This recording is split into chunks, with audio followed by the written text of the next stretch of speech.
the IOL is not in place and it is subluxated, then what I would do in my hands, let us understand it's a very scary situation.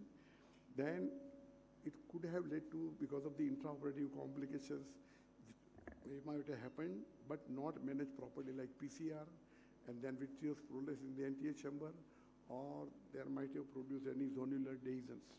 Or after this, all these, the IOL probably was not placed properly.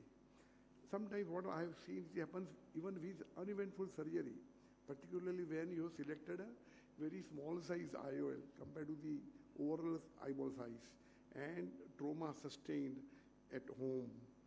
Now to reposit same subluxated IOL in position, or suppose there are some lenses you cannot refix. There you have to exchange with a fixated IOL at earliest with minimum maneuveration. Now what are points we should consider? First of all, we must assess the situation and the cause.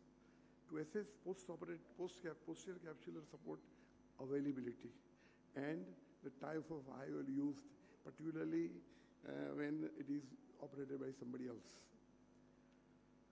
What are the options?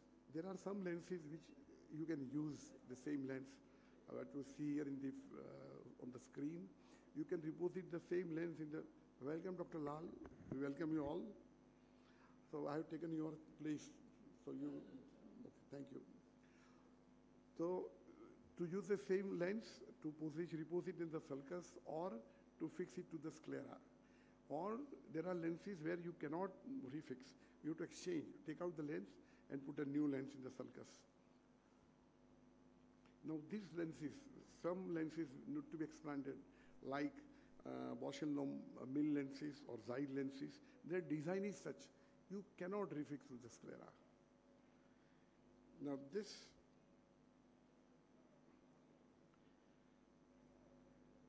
is grossly decentered subluxated IOL, you can see that. The good part is that you can see the rim, the rexis.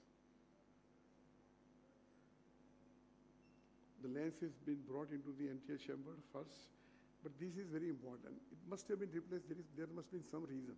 So what I usually do, I do vitrectomy and make sure that the area is free of vitreous. Everything is cleared, and then once it is done, I usually use the anterior chamber maintainer, because at this time there is a push because of the pars plana. Already you put the pars plana infusion cannula, so that will push your vitreous anteriorly. So I stop it and then use the anterior chamber maintainer. Once it is all set, gradually, gently dial the lens in the sulcus. Now, I have a long-term experience of these lenses, and only thing, let me tell you, why we don't do this, as I understand, because there is a chance of CME.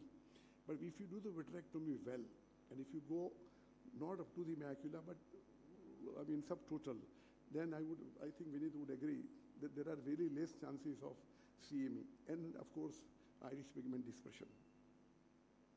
But it's easy, minimum maneuveration. Then there is another case where it is a thin, rigid IOL.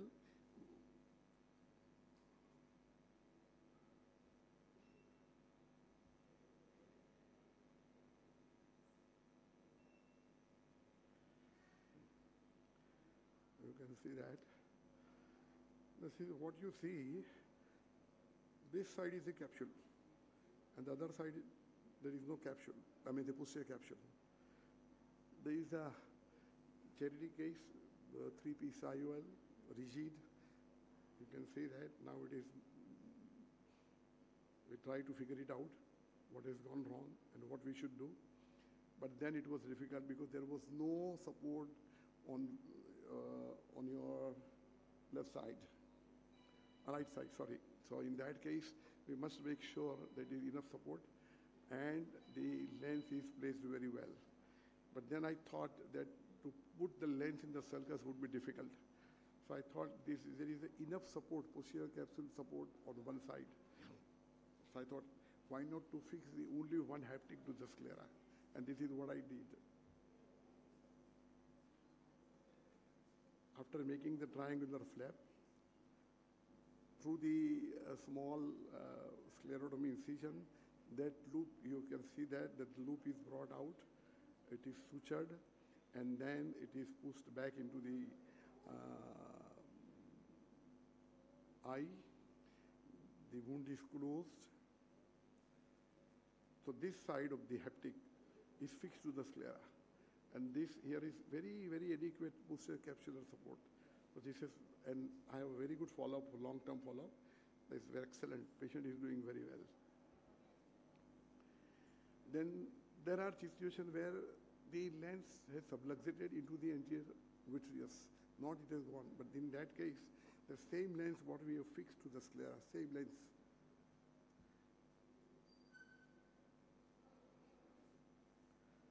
The lens has to be, must do the vitrectomy.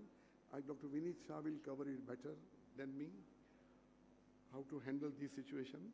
But then the lens haptics, it is being caught on one side. You have to see the position of the lens, make sure that it is properly brought into the, ultimately it is to be put into situation. We make the triangular flaps on either side first, and then through the sclerotomy incision, the haptic is brought out.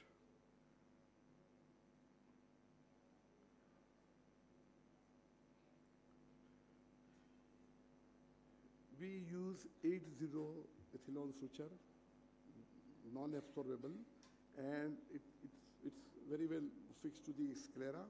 And by the time there is adhesions around the haptics, so even if the suture disintegrate after some time, the loops, the haptics, they don't become loose. And we have a very long-term follow-up in such situations, such cases, and they go very well. So this is how the one haptic is fixed. And then the second haptic is brought out, the other side. Now you have to make sure that these are exactly opposite. Otherwise you will have a lot of astigmatism. At this point of time, the chamber is very well maintained. Here, it's very, very important that your maneuveration should be very, very gentle. Suppose at times, suppose you break the haptics, you have to expand the lens and put another one. This has happened with me too at times. Very rarely, but that it does happen. So again, both the haptics are very well sutured and placed inside the eyeball. So this is intraocular. The haptics are going intraocular, not on the sclera, and you can see the last scene.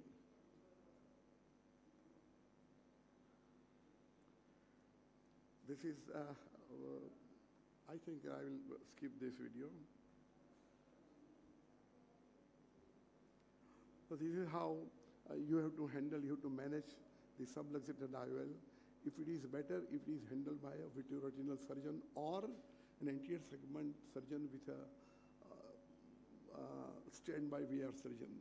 Or if you have an exposure, you are exposed to the vitrectomy. This vitrectomy is must in these cases. So you can manage very well.